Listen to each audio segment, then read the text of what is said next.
Warning, this play involves sexual violence. Letters of Mercy by Stephen Olson. Merci Langston slowly comes to a standing position and slowly raises her face. Merci pauses for a moment and takes another step forward.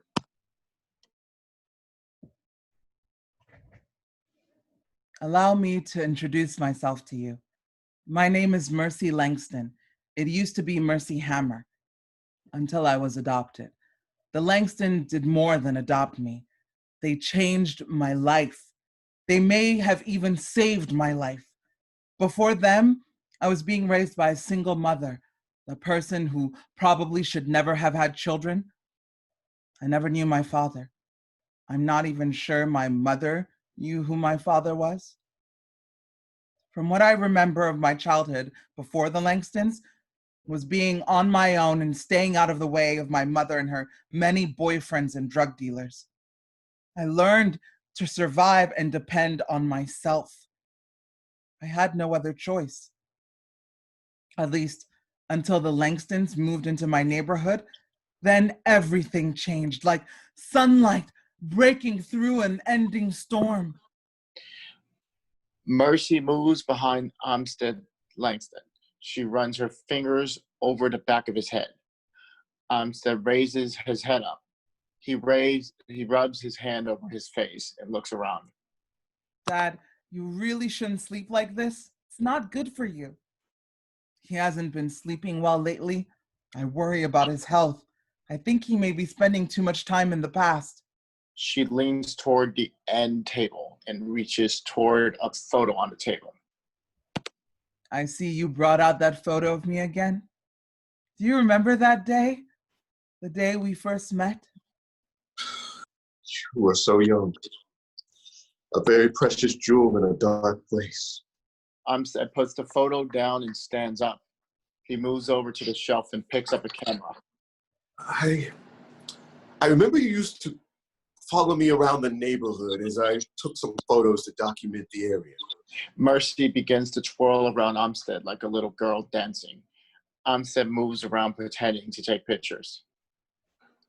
You begged me to take your picture, but I kept telling you I would need your parents' permission. You said that's not fair since I forget exactly. What was it? Amsted kneels on one leg while holding the camera up to his face. Merci continues to dance around. I said I had no father and my mother would not care.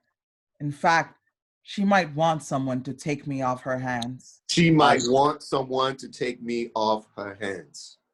I do remember. It was the saddest thing I ever heard. And what made it so sad was that you said it so matter of fact. I was being honest. Yeah, you were always so direct and honest. Well, on that day, I just didn't know how serious you were. I did not know you. I did not know anything about your mother or your life. It was not until later that I truly could understand what you had to deal with. I was just a scruffy 9-year-old who was following you all over the neighborhood. But you did promise me that if I ever needed anything... I did promise you that if you ever needed help with anything, I would help you as long as your mother did not mind. Then you looked away. Like you were thinking of your mother.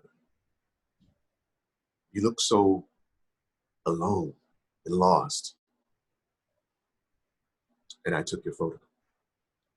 Truth be told, I would have let you take 1,000 photos. It was the first time anyone had paid that much attention to me. I didn't want that day to end. I didn't want to go home. After that day with you, I knew that there would never be anything for me at home. Amsted stands up.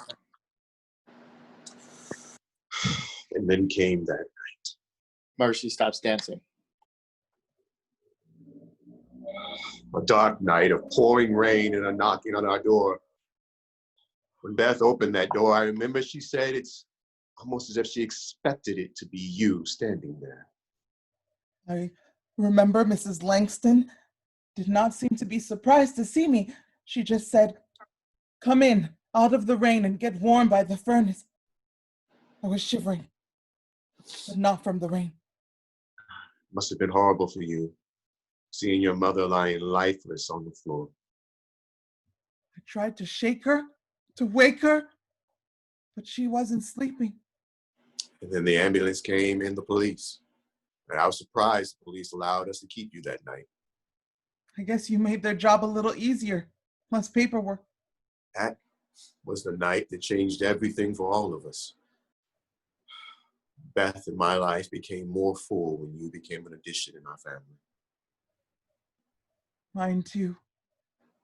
I've often wondered what I would have become if I had not run to your house that night. I wondered if my life would have ended more like Jack's. Then came Jack. Then came Jack. The sound of rain stops. It's almost impossible to imagine how such a brief encounter could change so many lives in such a devastating manner. Jack Dunlap was the storm that comes up suddenly, leaving a path of desolation. Jack is sleeping on a cot. You're looking better. How long has it been now? Clean almost 2 years? Jack begins moaning and shacking in his bed. He abruptly throws off the covers and jumps up from his bed. No! Get out of here! Now, what kind of greeting is that? Jack stands up for a moment, then moves back to his bed and sits down. Nightmare every damn night. Those old demons coming back to torture you. More fucking torturous than needing a goddamn fix. Jack stands up, walks toward Merci. He stares into her direction, then walks away and begins pacing. What was you? You keep coming back. Every day I think I'm gonna get past you, then the night comes and the nightmares. When will you let me go? It's not me. It's you. Get out of my head! Sometimes I think I was better off being high all the time. Being real, being in the real day, got too many memories. At least you have memories. What do I have? I didn't used to have to think. Now that's all I got, and it just all keeps going around. Stuff I don't want to think. Keep flooding in my brain. Just your past catching up to you. Now you have to deal with all those feelings coming to the surface. It is all part of becoming human. Time this all ended. Time to move on. I got to move on. To move on, you have to follow the steps. You need to write to Amsted. Jack sits back on the cot and pulls a paper from out under his pillow. I've tried to finish writing this so many times, but I ain't even sure if I have the right to ask him for anything. You're the only one who can ask.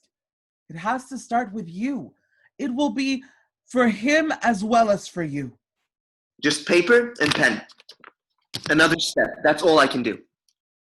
Once it is out of your hand, it will all be in his hands. Jack signs his name, folds up the letter, and places it in an envelope, seals it, and lays it on the foot of the bed. Jack lies down in the cot and closes his eyes. Not quite. Amsted is slumped in his chair with one arm resting, stretched out on the table. There is a letter just within reach. Merci walks to the table and nudges the letter to Amsted's hand. Amsted sits up and picks up the letter. Now, what could he possibly have written to me? Maybe you should open it. How can he even put words on paper? I mean, fold the paper, insert it in an envelope, undress the envelope. I mean, put a stamp on it and then actually mail it to me. Maybe you should open it.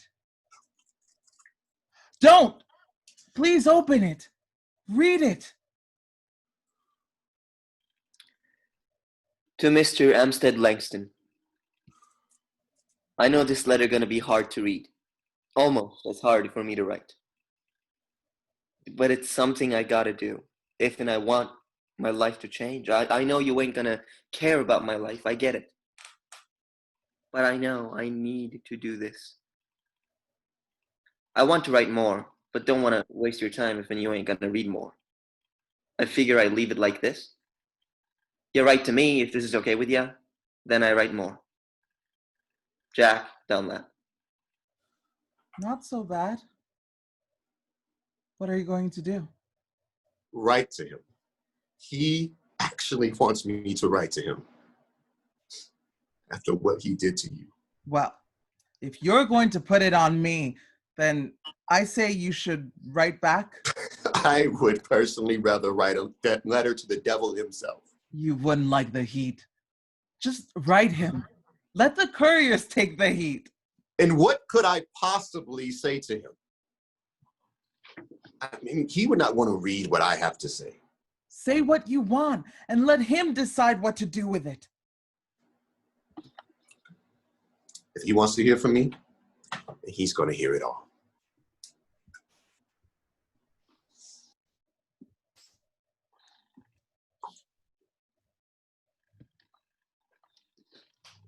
You will never know unless you open it. To Jack Dunlap, I begin this letter with hatred and anger. Writing you was something I did not think you deserved, but now I think it's something that I deserve. What more could you possibly want from me after what you've already taken? What do you really think you could write? It could change anything that you have done. Amsted, Langston.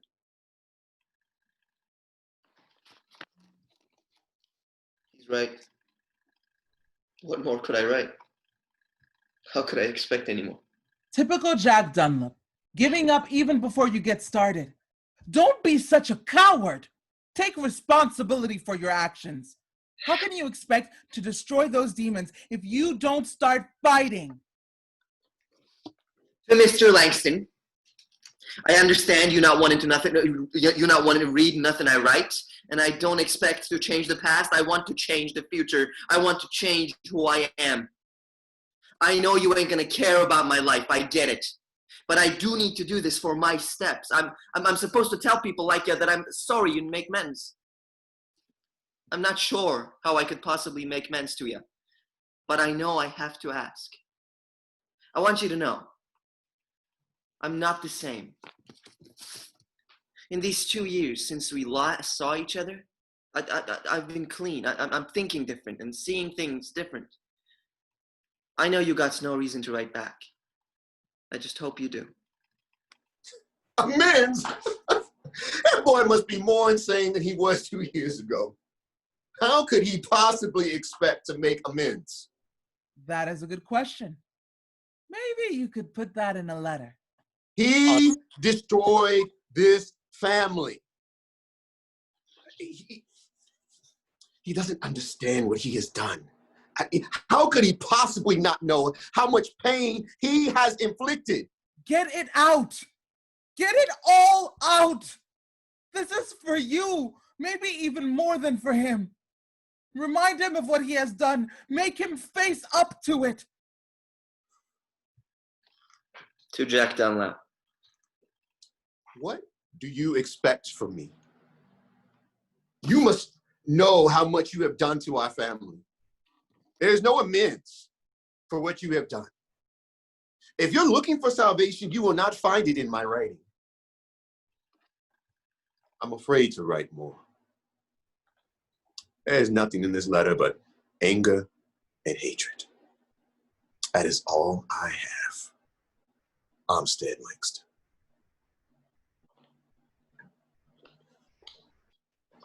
At least you wrote that. Did it help? Guess I couldn't expect much more. Then you'll never have peace. What will you do now? No, what I am now. That I'm not the same. How would he know that? Dear Mr. Langston, I want you to know I'm not the same person I was. I'm trying hard to change. If I could give you my life so that I could change everything that happened, I would. I wish I could do that for you.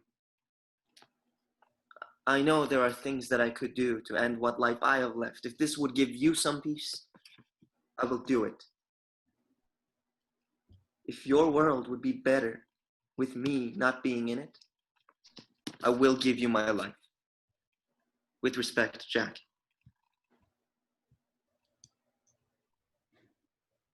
I see you got another letter. To Jack Dunlap. I hope what you say is true.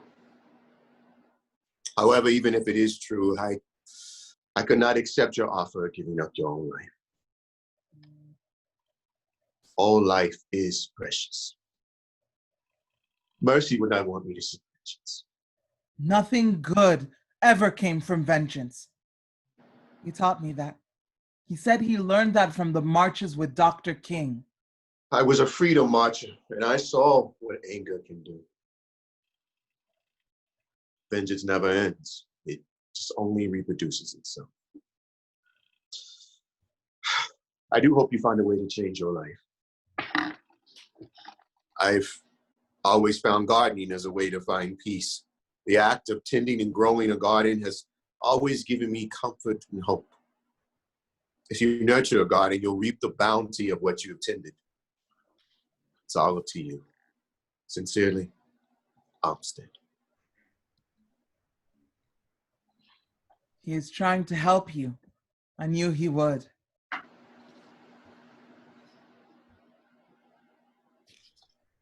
Dear Amsted, I noticed you ended your last letter with your first name. I hope it's okay for me to address this letter the same. I'm going to take your advice. There's an old garden here. It's in need of tending. I think I'll try to bring it back to life. If you have some pointers, I'd be grateful. If you feel right about helping me. Not. I understand. Gratefully, Jack. Jack, I'm no expert gardener, but whatever I know, I'll share. For one thing, it's good to grow tomatoes near beans. Any kind of bean, really. Even sweet peas will do. They lack nitrogen in the soil, which the tomatoes need. And I'm really not sure what some beans get out of it, but the sweet peas always are something to look forward to when they bloom. Let me know how the tomatoes turn out. The ones you grow are always the sweetest. Amsted. Thank you for your advice. I realize I never ask about you. How's everything with you? How's Mrs. Langston? I don't want to pry, and you don't have to give me any personal info, but I didn't want to be selfish. Sincerely, Jack. We're getting by. Time, it does not heal all wounds, but as time goes by, there is less pain. Thank you for asking about Miss Langston. She's found solace in the church. I'm just grateful she's begun to attend once more. Church gives me some comfort, but it's the gardening that gives me the most hope. You should have some ripe tomatoes by now. Have you had any yet? You'll soon learn that the effort you put into the garden will make a sizable difference in the quality of vegetable you get out of it.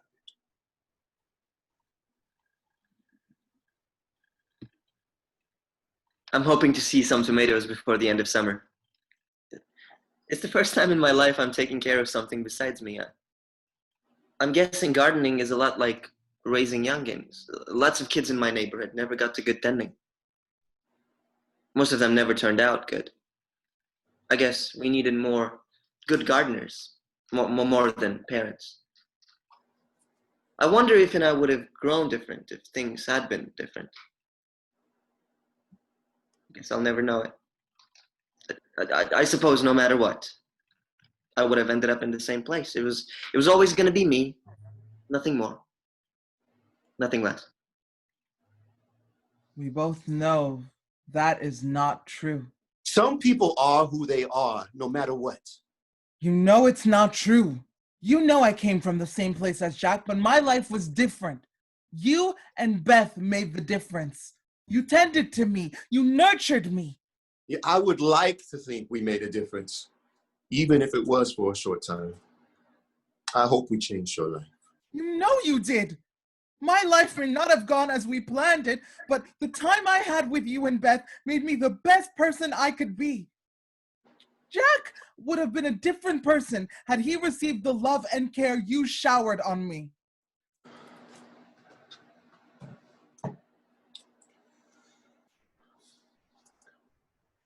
Jack, you must understand that we are all products of our past. What we live and what we experience will form our future. What we have to realize is that at some point we have to control how our past affects the rest of our lives. I want to believe that you are at that turning point. Jack is sitting on his cot reading a letter. I don't know much about your life except that you did come from the same neighborhood as Merci. I've often wondered what life Merci would have had we not adopted her. Not that we were perfect parents, but I like to think that we made a difference. I like to think your life would have gone down a different path had you had just a little more support. I really hope you're working hard on changing.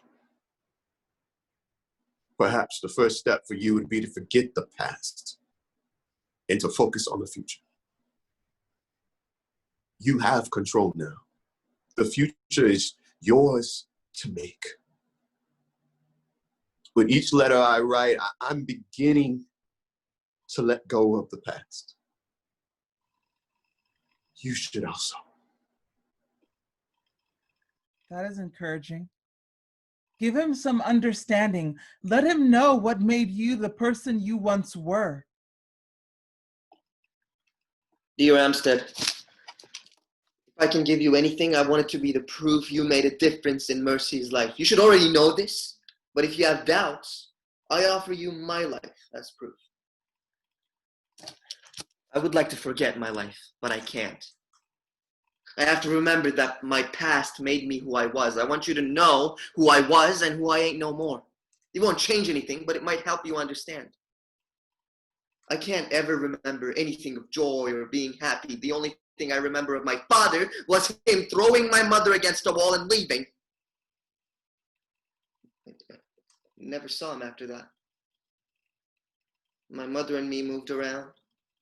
She'd get with some new guy, with some new drug. Until he'd run out of drug or died or found someone younger, I became her whipping boy whenever nothing turned out the way she wanted. Then, when I got older, she started selling me to get her fix. I was given whatever would knock me out so that I wouldn't know what was going on. It got so bad that I couldn't be awake. I didn't want to see the world. I didn't want to be in it. After my mom's OD, I made my own hustles and started stealing or whatever I could do to knock myself out. I wish I could change things, but I can't. I am sorry, Jack. It's not enough, is it? Why? That's only a question he can answer, and only a question you can ask. Jack sits on the cot reading a letter. I know it must have been difficult to put those memories down. It did give me some understanding of your circumstance. I sometimes wonder if Mercy's life would have turned out similarly had she not come into my life and best life. But it did not tell me why. Why? After all that you took what you wanted, why did you have to take her life? That was the one question that was not answered at the trial. It was the one question that I needed answered. I deserve that much from you. Tell me why Mercy had to die. Amsted. Jack stands up from the cot. You must have known that he would eventually ask that question. Why? Why? Ask why. It's obvious. I broke in. She came home. She saw me. I killed her. Why the hell? That's why. Merci moves closer to Jack. It wasn't that simple. Don't you remember, Jack? You were there 3 times in one night. It wasn't the first or the second time. It was the 3rd time. He wants to know why. You need to answer it. Why did I die? What would it do?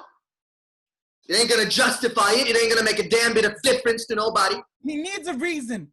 He needs to understand, but you needed more.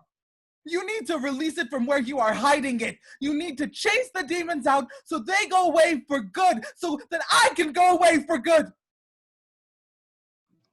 I guess I needed also do this for me. To release me, you owe me at least that. Jack sits on his cot and begins writing. Instead, I don't think this will help much, but I'm guessing I need to get it out. The man that met Merci was not me. It was the other me, the one that didn't care about anyone or anything. I needed to get fixed. I needed money. The only way I could think of getting money was to steal. That night at Mercy's was all an accident. It weren't planned. I didn't target the house. I didn't even know what was inside. The window was open. It was just left open. It was easy. No one was home. That was it. I wanted to grab whatever I could sell and get out. I wish I had been quicker, but I wasn't. She came home. When she came in, I knocked her down. I didn't even have a chance to react. I couldn't even see. When I fell down, I lost my glasses. Everything was a blur. Her glasses fell off. I could tell she were having trouble seeing. I knew she couldn't really see me good. I dragged her by the arm and shoved her into her kitchen chair. I told her I just wanted the stereo. I was going to leave with it, and she just needed to sit tight and not make a sound. I was too scared to move. I was hoping you would just leave. She nodded yes. After tying her down, I grabbed up the stereo and left. That was it. That was all. Was it? You know there was more. Tell it all. Should have been all. I got my fix, but it wore off quick. I needed more. I went back. There weren't any cops. The window was still open. She was still sitting there, tied up. I had tried to free myself, but I couldn't. I tried to cry out, but the gag muffled my voice. No one heard me. I never thought you would come back. I told her I needed more. She said all she had was what I could see and some jewelry and money in the bedroom. I took it all. When I got back to the kitchen, she said, I'd feel better if I used the money for food. I wanted to help, but that just made you angry. I started yelling. Not sure why. She was offering me something and I got angry. She even told me there were cold chicken in the refrigerator. I took it. It was some good fried chicken. I still can't believe she was feeding the man who was taking everything from her. She just sat there not saying anything, just listening to me eat. Something was still making me angry. I got up, grabbed the portable TV, and left. I scored that night. I had enough. I was feeling good. Good for you. But you are not done. That was the second time. What about the third trip? What happened? Tell him everything. If you want his forgiveness, make sure he knows what he has to forgive you for. But it weren't enough. I wanted more. I wanted something else. I went back again. Still no cops. Still an open window. Still, she were tied to the chair. When I got in and saw her there almost sleeping in the chair, I knew I needed something else. I needed to take something else from her. Jack stops writing. He stands up agitated and begins to pace. You cannot stop now. You have to face it. Tell him what you did. Details don't matter. It won't change a goddamn thing. It will not change the past, but it will make a difference. Jack sits back down and begins to write. There are things I never want to speak on, things I'd rather forget, but I'm thinking for us, we need to get past these things. You have reached out to me when I thought you never would, and I need for you to know what I did before we can go on with whatever this thing is that we're doing.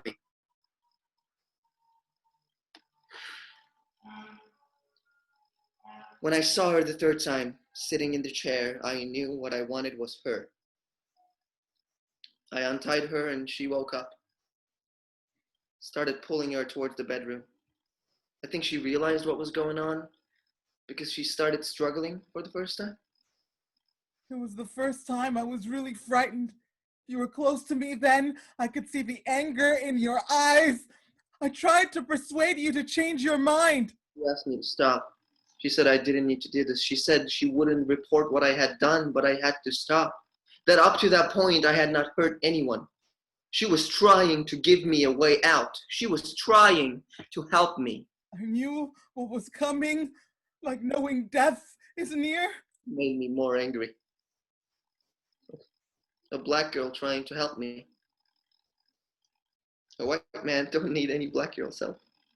All you had to do was leave. That was all you had to do. I threw her on the bed. Mercy falls to the floor. I wanted to hurt her. I wanted to take everything from her. The anger overcame me. I ripped her clothes off. I stood over her as I unzipped my pants. I felt no desire for her. Only hatred. Hatred for my mother and the men she sold me to. Hatred for the life I got. And here was this little black girl who thought she could take all that away. I hated she had a better life than me.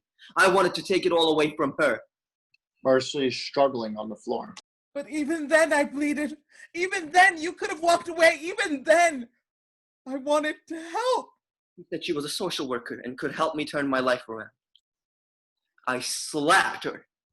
Mercy cries out. I could see the fear and the tears. She was starting to cry. I told her to shut up, and I struck her again. Mercy cries out and covers her face with her hand. I told her I only needed one thing from her, and I was taking it. I got up on her and forced myself into her. I wanted it to hurt. I wanted her to feel all the pain I got in all my life. Mercy curls up in pain, struggling. I felt it all those years in one moment. Just pain, hatred. A lifetime of anger in one moment. Mercy slowly becomes motionless. It was a lifetime of anger forced into me. There was no room for anything else. Mercy curls up. But you're not done, Jack Dunlap. You weren't done then, and you're not done now. Finish it! Finish it once and for all. Tell my father how you took everything away from me. When I was done, I stood next to her. She was whimpering. I told her to keep quiet. She pulled the covers up around her and nodded her head. She said she wouldn't say anything. I said, please leave. She asked me to leave. I ripped the covers from around her. I screamed. You think you're still in control? You think you can still tell me what to do? I didn't tell you. I asked you. You could have walked away. I could have lived with everything until then. I jumped on her and I grabbed her with both my hands around her throat. Struggled, but you weren't strong enough. Mercy struggles to protect her throat with both hands. Amsted's arms begin shaking. Mercy. Mercy. I stayed to nothing. Even when I knew it was all done, I kept my hands around her neck. I stood up and looked down on her. I could feel every muscle in my body was rigid. Mercy lays on the floor, holding her stomach. But still, it was not enough. But it wasn't enough. When you stood over me, what were you looking at? I stood there looking down, but all I saw was my mother lying limp on her bed. I thought of all the times I had seen her like that, and all the times I wanted to pay her back for what she had done to me. And what you wanted to do with her, you never did. So you used me. I rolled her over and forced myself into her. Mercy rolls over on her stomach. Mercy. Mercy. I was thankful to be dead. I could not feel. I wanted it to be painful. Even if she could not feel anymore, I still wanted to hurt her.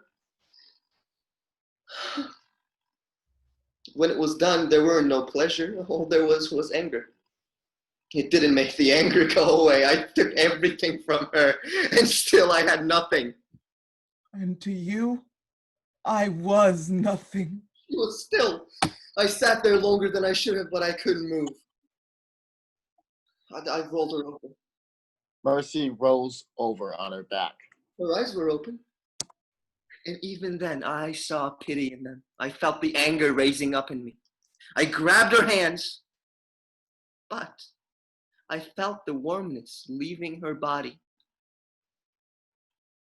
Pulled her arms across her body and covered her with sheets.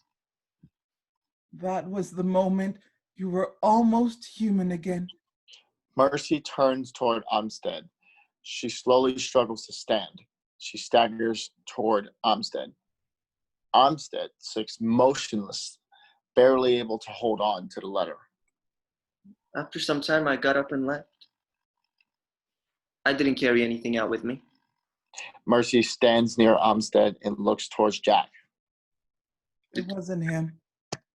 Not him now. And even then, it wasn't him. He was what life had made him. All she wanted was to help you. She did not deserve this. No one should die like this. All she wanted was to help.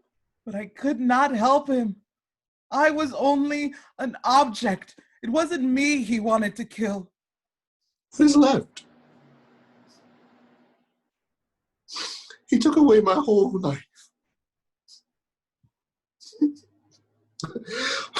What was I thinking? This is insane. How could I possibly exchange letters, words with such a person? Because of the person you are. Because of the marches you made. Because you rescued one person who needed you. Now there is another. How much more can I do? Price is too painful. What is the price of mercy? What is the value of forgiveness if it is given too easily? My life was short, but what I had, what I became, was because of what you gave me. Had you known Jack back then, I know you would have changed him also, but there is still time for him. With your guidance, he can start to be a different person.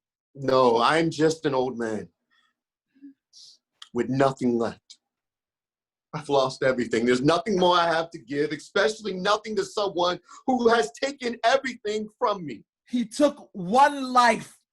Don't let him take another. You have Beth, and she needs you whole, not broken by pain of loss. I know in the words you have read, you see the potential for change, for forgiveness. My life is gone, but memory of what you taught me, what you gave me, can live on if you live. Live fully so that I can never be forgotten. You have another chance to change another life and save your own. You must go on. If you don't, I will completely disappear. I live on only in your and Beth's thought. Don't bury me in pain and anger. Give my life and death meaning.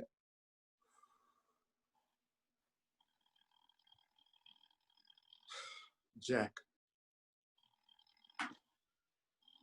I am a father without children.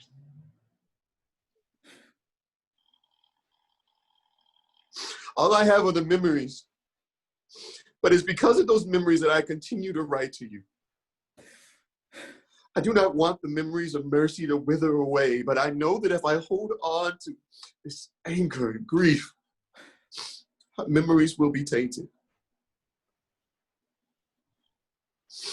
I want to honor Mercy and keep her alive for who she was. I no longer want her death to be the only thing I think about when I look at her photo. She would not want me to seek vengeance or to waste away in anger. She would want me to live as I always did, as I always strived to do. As you always taught me to do. A father can't escape what he's taught his children. I'll be unfaithful to my words if I ignored them now. This will free you. By ignoring everything I told Mercy I believe in, I have created a self-imposed prison, built of choices formed by bitterness. No, release yourself. By holding on to anger and resentment with both fists, I've allowed you to control my life. By not being able to forgive, I've lost part of myself. It's as though I'd taken poison, hoping that it would kill you, and all along, all I was doing was killing Mercy.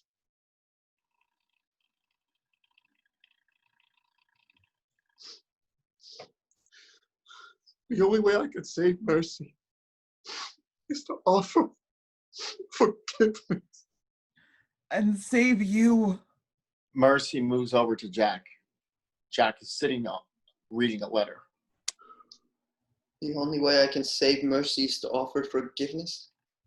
He is offering you peace. I want to believe that you are not an evil person, and that the man you were meant to be is still possible. I saw it in you. Yeah, when I stood in that courtroom, I could feel it. I could feel it. I saw you shaking. I saw your tears. And when the trial started, I wanted to tear you to pieces. I wanted it to hurt. Then I saw you already hurting. And I knew I could not say anything that could hurt you.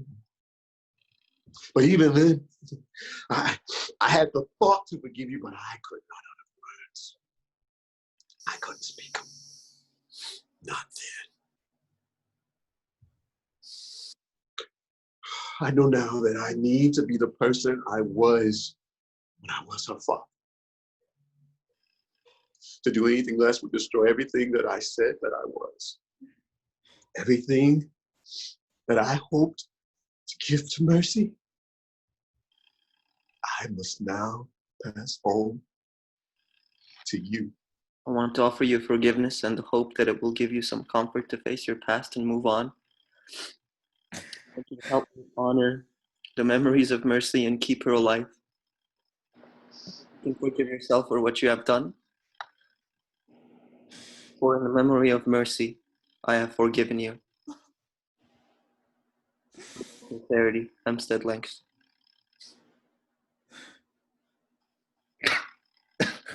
I wanted these words. I never expected them. How could a father do this? A father who believes in what he teaches. It is the only father he can be. What will you do with it? I don't know what I can do with what's left of my life, but I do know there's no place left for anger. There's nothing in the past that I can't forgive. I found peace in that. You should let Amsted know that in your next letter. I will let him know just how much he has done for me. Tomorrow. Now I want to rest.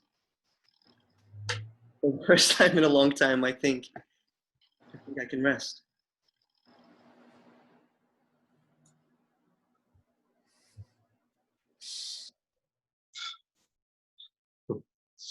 How strange. How bright you seem. As though there were light inside of it.